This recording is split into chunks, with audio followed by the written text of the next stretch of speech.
The steps to doing a reverse parallel park are similar whether you are doing it in an automatic car or a manual car. The only key difference is how you use the pedals. In this video, I'll go through the steps of how to do a reverse parallel park in a manual car. This video will cover the two things specific to driving a manual, the 3 reference points, how to steer at each reference point, a practical walkthrough of how to do a reverse parallel park, and finally, some mistakes to avoid. Before I explain how to do the maneuver itself, there are 2 things you need to be aware of that are specific to driving a manual. Automatic drivers watching this video can skip this part or watch the video on our main channel, link in the description below. The first thing is clutch coasting. Now, most people know clutch coasting as a bad thing, and they are right. In most cases, it's a bad thing, and we shouldn't be coasting unless we have to. Clutch coasting is simply keeping the clutch down when the car is in motion. In general, we shouldn't be coasting when approaching a stop sign, traffic lights, and so on. However, when we are doing maneuvers, there's no other way of preventing the car from stalling other than keeping the clutch down. This is good coasting. So there is bad coasting and there is good coasting, like when doing parking or other maneuvers. The next thing is clutch control. When we are doing maneuvers like parking or 3.10, we need to control the car so that it's not moving too fast. For us to be able to control a manual car, we need to let the clutch down a bit, up to the biting point, and then sometimes push it back in. Every time we need the car to slow down a bit, we might need to push the clutch in, and every time we need the car to move a bit more, we might need to release the clutch a little. So being able to control the car using the clutch is what we call clutch control. We need to learn how to do this in order to master reverse parallel parking and other maneuvers. Now, let's talk about the reference points. The first thing we need to do is stop at the right place. We want to stop when our left side mirror is in line with the front car mirrors, like so.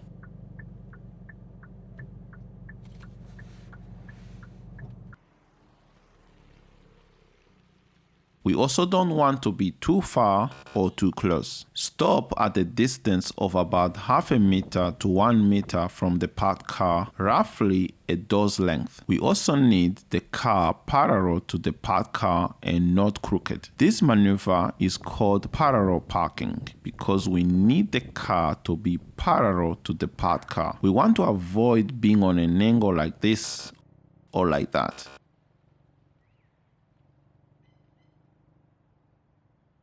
So mirror to mirror with the car straight and parallel to the parked vehicle and the steering wheel straight. Next, we prepare the car, observe, and start reversing. To prepare, we keep the clutch pressed in and our right foot on the brake, then select the reverse gear.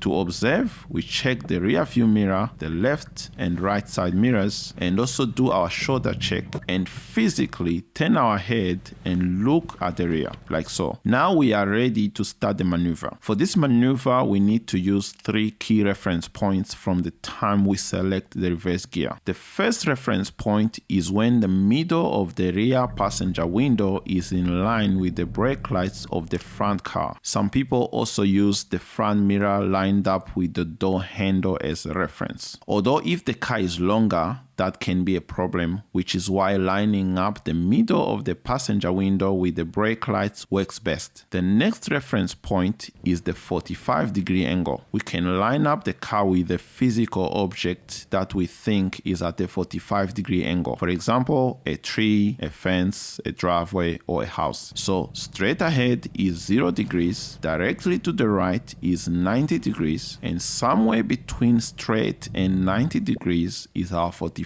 45-degree angle. If we have a reversing camera, especially a factory fitted one, it's actually very easy to find the 45-degree angle. For example, in this car, when the corner of the camera guideline reaches the curb, that's 45 degrees. If we have an aftermarket camera, one that was fitted later, the reference points will usually look different. So we might have to experiment a bit to figure out which reference point on the camera correspond to a 45 degrees if we have an aftermarket camera. The last reference point is when our left side mirror lines up with the middle of the parked car. In the middle of the car, there's usually a number plate or a logo. So we reverse until our left side mirror is in line with the logo, and that's our last reference point. Now, in 2026, when most cars comes with a reversing camera, we can replace this reference point with a point on the camera. In most cars, when the corner of the second guideline is about to touch the curb, that's when it's time to turn the steering wheel. Now, before we put everything together, there's one more thing we need to talk about, and that is steering.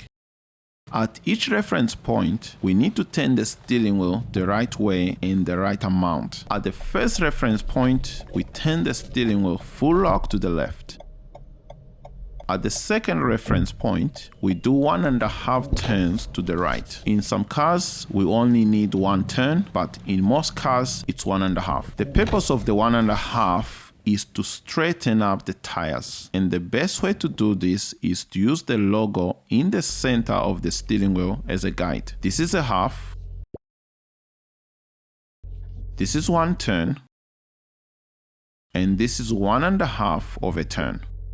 So why 1.5 turns and not full lock? Well, if we turn the steering wheel full lock to the right at this point, the car will straighten up too early and will end up too far from the curb. On the other hand, if we under straighten, for example, only half a turn, the car will keep angling in and will end up hitting the curb. So 1.5 is what we need to get the tires straight. At the third reference point, we turn the steering wheel full lock to the right. And once the car is straight and parallel to the curb, we turn the steering wheel 1.5 turns to the left to straighten up the tires. Let's put everything together.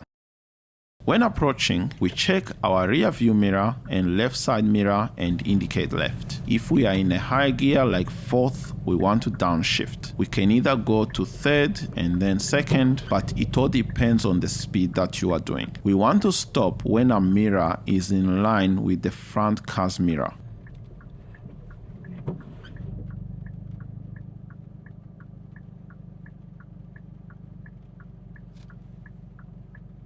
Now we prepare by selecting reverse, then we observe, check the mirrors, do our shoulder checks, and physically look at the rear. And we are ready to move to the first reference point. So we bring up the clutch to the biting point and slowly move until the middle of the passenger window is in line with the brake lights of the front car, like so.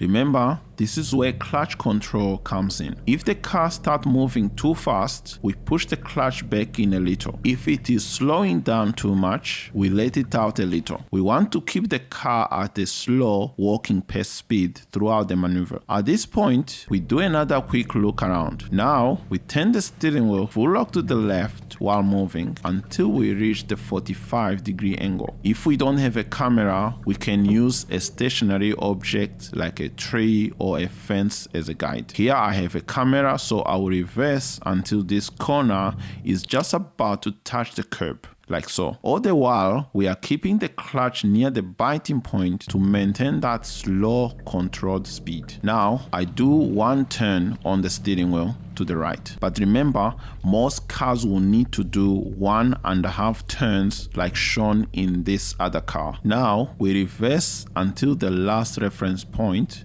which is when the side mirror is in line with the logo. This car has a camera, so I will reverse until the corner of the second line is just about to touch the curb. We then turn the steering wheel full lock to the right and look in the mirror to see if the car is straight. When the car is straight, the curb will look straight in the mirror. Now, I turn the steering wheel one turn to the left to straighten up the tires. Remember, most cars will need 1.5 turns to the left. Once we are happy with the way we parked, we push the clutch back in, press the brake, and put the car in neutral and engage the handbrake or the parking brake, depending on what your car has. If we are going to exit the vehicle, it's best to leave the car in first gear or reverse for some extra protection, especially if we are parked on a hill. Here are some mistakes to avoid. Mistake number 1, riding the brake. Riding the brake means keeping our foot on the brake when we don't have to. For example, if we release the clutch and want the car to move, but at the same time we are pressing the brake, we are basically telling the car, let's go and let's stop at the same time. So the car ends up fighting itself. Mistake number 2, dry steering. Dry steering is when we turn the steering wheel while the car is stationary. Although it doesn't cause as much damage as it did to cars from the 1990s, it still wears the tires if we turn the steering wheel while the car is stationary. It's best to avoid dry steering whenever we can. There are times when we might need to dry steer, but for parallel parking and most other maneuvers, we want to avoid it. Mistake number 3, forgetting to select reverse. I've actually had someone fail their driving test a couple of years ago. The person wanted to reverse, looked around, and forgot to put the car in reverse. They released the clutch and the car started to move forward while they were still looking at the rear, and it was an instant fail. Mistake number 4, not being in control of the car. If we don't control the car properly, the car will either move off too fast or it won't move at all. This is why practicing clutch control before attempting a reverse parallel park is so important. Other mistakes to avoid that can stop this maneuver from working or even cost us points on the driving test include reversing too fast, not carrying out proper observations before turning the steering wheel, signaling too late or not at all, stopping too close to the front car, stopping with the car angled instead of parallel, and turning the steering wheel the wrong way. That's it for this video, and I hope you learned something from it. If you did, consider giving the video a thumbs up and subscribe for more manual videos. Keep practicing and stay positive. You will learn to drive a manual in no time. If you are doing a driving test soon, I wish you the best of luck. Thanks for watching, and I'll see you in the next video.